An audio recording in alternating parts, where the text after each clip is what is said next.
Comme ça, on vit dans un monde merveilleux, Nagui. C'est ma dernière chronique de la saison. C'est ça qui est merveilleux. Oui. On reçoit Jean-Pierre Bacry, mon acteur français préféré, et Arthur Dupont, que je ne connaissais pas avant de voir le film et que je trouve extrêmement sympathique. Ah, en même temps, je suis sûr que vous me connaissez pas non plus, et je me vexe pas pour autant. Voilà. On vit dans un monde merveilleux où la France compte de nouveau sur la scène internationale. Oui, comme l'a dit Richard Attias, le mari de Cécilia, la marque France est de retour. La France est une marque. Alors ça donne rien en plus, si ce n'est la satisfaction d'être dans la merde dans un pays qui a la cote. Voilà, parce qu'on a un président jeune, beau, dynamique, comme un conseiller bancaire. Le mec tombe la veste pour jouer au tennis dans un fauteuil roulant et bim, t'as toute la presse française qui est excitée comme une famille de poux au salon du cheveu. On a un premier ministre barbu qui a le swag. Ouais, Édouard Philippe, le gars il fait de la boxe, il écrit des romans un peu sexes qui vont bientôt être adaptés au cinéma entre deux conseils des ministres. Vous imaginez? T'écris quoi, Édouard? Rien, Jean-Yves, des bricoles. Fais voir que je lise. Angela saisit alors Emmanuel avec la fougue et la passion d'une guerrière valkyrie.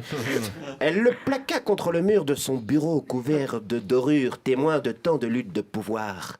Elle approcha son visage congestionné par l'envie et lui dit dans un français impeccable: « Fais à mon corps ce que tu as fait à la main de Donald. »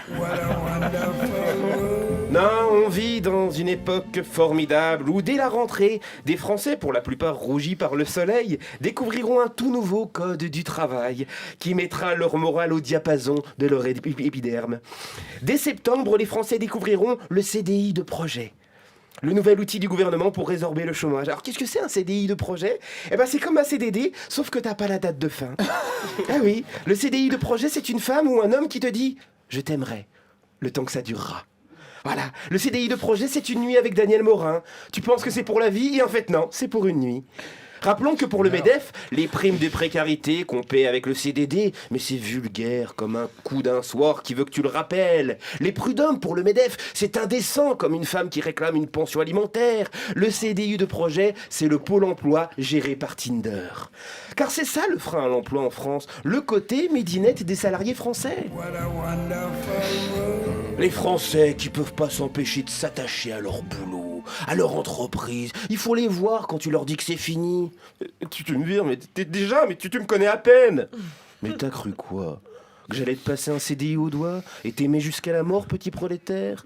Mais aie au moins la dignité de ne pas faire de scène. C'est tellement vieux jeu, cette conception du couple salarié-entreprise. C'est pourtant clair ce que l'on va vivre. C'est un mai 68 libéral. Le marché du travail européen, c'est une partouze. Est-ce qu'on s'échange nos noms dans une partouze? Non. Est-ce qu'on se rappelle après une partouze? Non. Là, il y a la musique.